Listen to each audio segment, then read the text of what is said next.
አትጠጋኝ፣ እንዳትነካኝ። ለምን አትጠጋኝ እኮ? ለምን? ምክንያቱም የአባቴ ገዳይ ጠላቴ ስለሆነ። ተይ እባክሽ።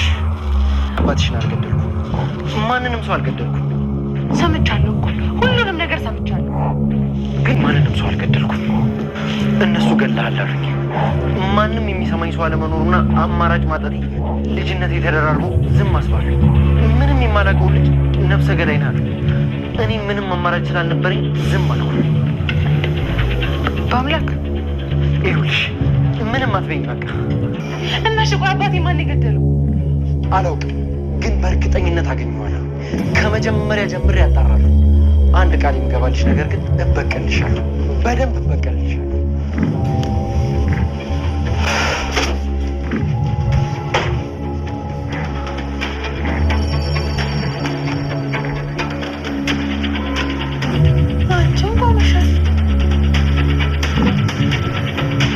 አንተም ሰው ገለሃል።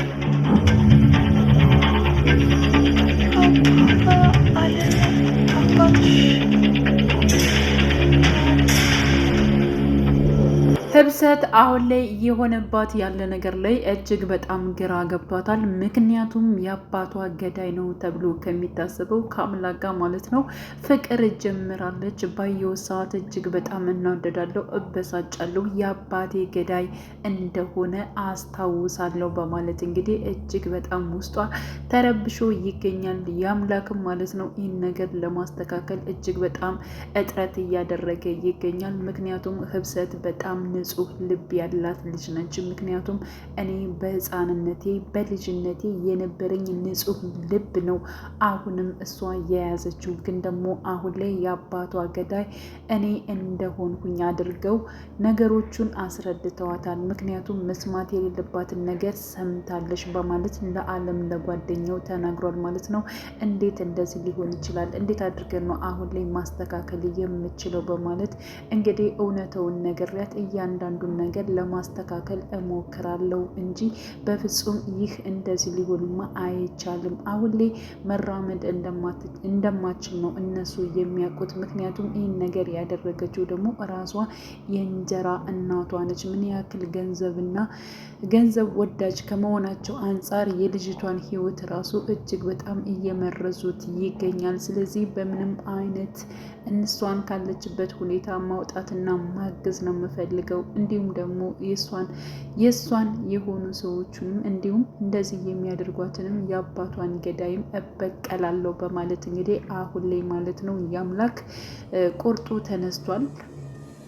ሲቀጥል ደግሞ ከእንጀራ አባቷና እንዲሁም ደግሞ ከእንጀራ አባቷ እናቷ ጋርም ማለት ነው የአምላክና ህብሰት ማለት ነው እንደተጣሉ አንድ እንዳልሆኑ እያስመሰሉ ይገኛሉ።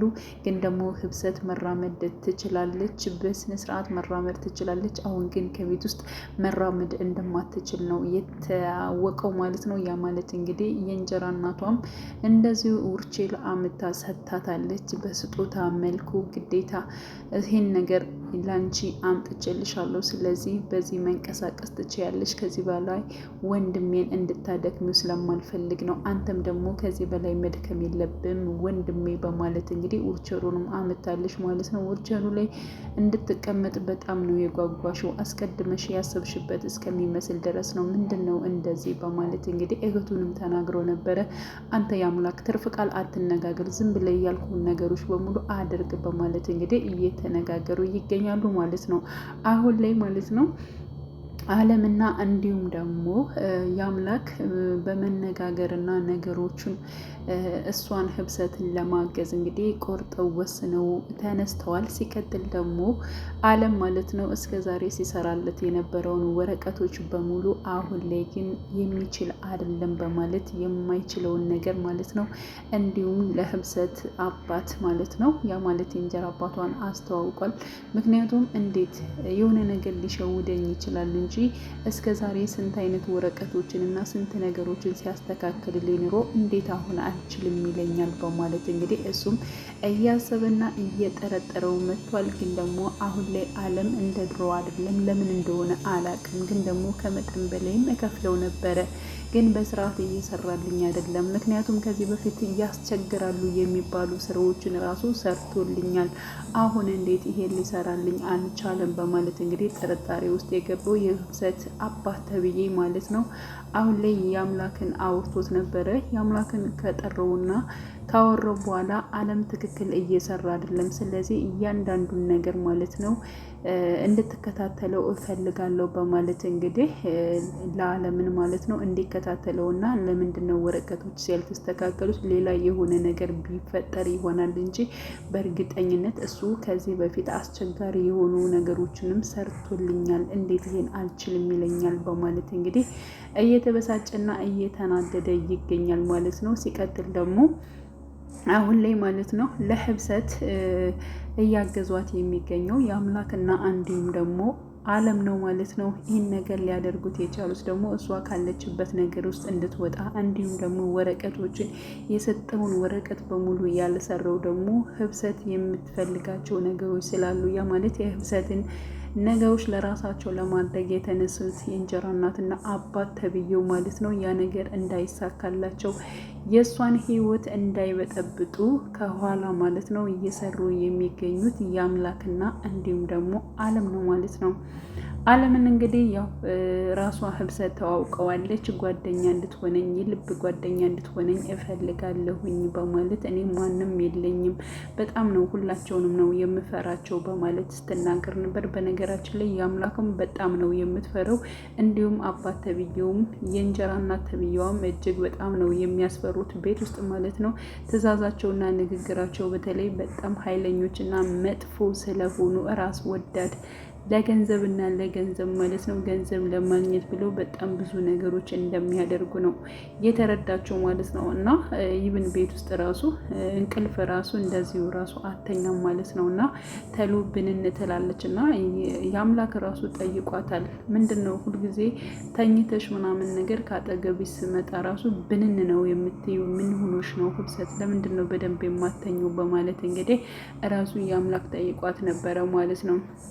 ህብሰት የመለሰችው እንግዲህ እረተኛለሁ እኮ ግን ደግሞ በደንብ የማልተኘው ያው ስለምፈራችሁ ነው ሁላችሁንም በማለት እንግዲህ ተናግረዋለች።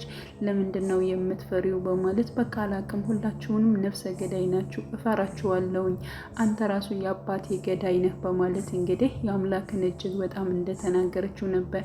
የአምላክም እኔ የአባትሽ ገዳይ አይደለሁም፣ እነሱ በልጅነቴ የአባትሽ ገዳይ በማለት እንግዲህ በመናገር ቆዩ እንጂ እኔ ግን አልገደልኩም፣ ግን ደግሞ የአባትሽን ገዳይ እውነት ልሻለሁ፣ እኔ ራሴ እበቀልልሻለሁ በማለት በፊት ሕፃን ሆኖ እንዳደረገውና እሱን ደግሞ አንተ ነህ የገደልከው እያሉ እየተናገሩና ጭንቅላቱን እንዳሳመኑት አሁን ድረስ እንደደረሱ ነው ሲናገር የነበረው ማለት ነው። ስለዚህ እኔ ነፍሰ ገዳይ አይደለሁም፣ ያንቺን አባት መሆኑን ደግሞ በቅርብ ነው ያወቅኩትኝ በማለት እንግዲህ በግልጽ ማለት ነው ለህብሰት ተናግሯል። እሺ አባቴን የገደለው ማን ነው? በማለት እሷም እጅግ በጣም ተናዳ ባለችበት ሰዓት ላይ ማለት ነው እና ከአምላክ ጋር በጣም እየተከራከሩና እየጮሁ ባሉበት ሰዓት ላይ እንግዲህ አሁን ላይ ታፈሱ ማለት ነው። መስማት የሌለባትን ነገር ሰምታለች፣ ግን ደግሞ አምላክን ስለምትወደው ማለት ነው በምንም አይነት መልኩ ልትደብቅለት ትችላለች ብዬ አስባለሁ። ምክንያቱም ከዚህ በፊትም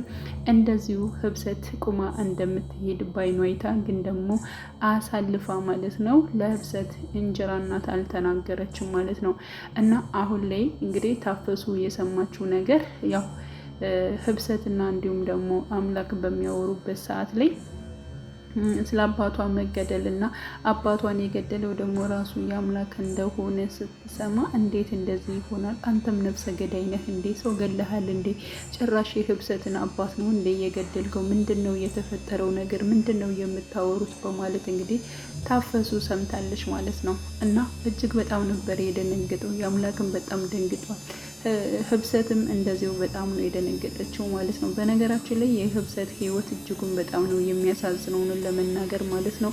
እጅግ በጣም ሀብታም ከሆኑ ቤተሰቦች ድልቅቅ ብላ ያደገች ነች። ግን ደግሞ እናቷ ከሞተች በኋላ አባቷን በሰው ተገሎ እናቷም ደግሞ እንደዚሁ ከሞተች በኋላ ማለት ነው አሁን ላይ እኔ እንደ አባት ይዛታለሁ ብሎ አባት ነኝ ብሎ የተቀበለው ግለሰብ ግን እሷን ለመጫረስ እና እያንዳንዱ የእሷን የሆነ ነገር ለራሱ በማድረግ እጥረት እያደረገ ይገኛል። እንዲሁም ደግሞ ሚስቱም እንግዲህ ባልና ሚስት ከአንድ ወንዝ ይቀዳል እንደሚባለው እሷም በጣም ክፉ እሱም በጣም ክፉ፣ ሁለታቸውም ገንዘብ ወዳጅ ናቸው ማለት ነው ይመስለኛል። የራሳቸውን ልጅ ወደ ውጭ ልከው እያስተማሩ ነው፣ ግን ደግሞ እነሱ የሰው ልጅ ማለት ነው እዚህ እያሰቃዩ ይገኛሉ ማለት ነው። እና ያን ነገር ሚስትየዋም ማለት ነው የሚያሰበችው ነገር ምንድን ነው? እሷን ሽባ አድርጋ አስቀምጣ እያንዳንዱን ነገር እነሱ ውክልና ስላላቸው በገንዛ እጃቸው ማንቀሳቀስ ነው የሚፈልጉት። ነገሮቹ ከሆኑ በኋላ ችግር የለውም ልጄ አይዞሽ አሳክምሽ አለሁኝ፣ የጊዜ ጉዳይ ነው፣ እንደዚህ ሆኖ ችግር የለውም፣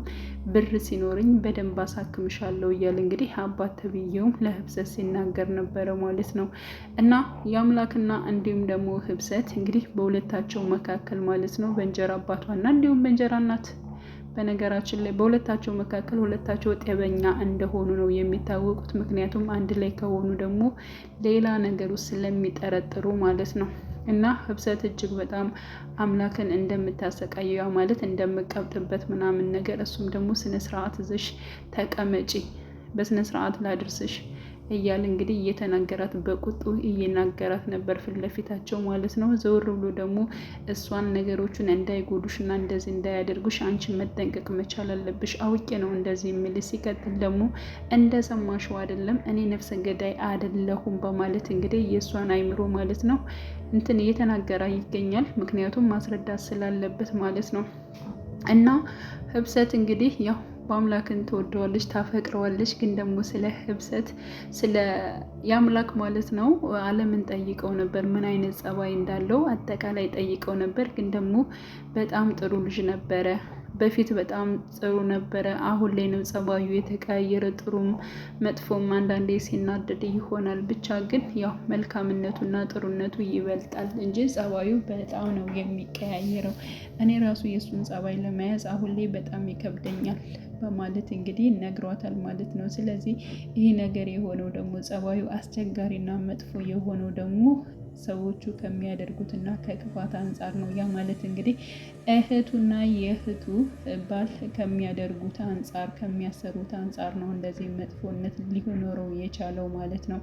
እና ህብሰትን ካለችበት ችግር የሚያወጧት በእርግጠኝነት ዓለምና እንዲሁም ደግሞ የአምላክ በመተባበር ካለችበት ችግርና እንዲሁም ደግሞ ከሚያደርሱባት ነገሮች በሙሉ እያንዳንዱ ነገር ያወጧታል።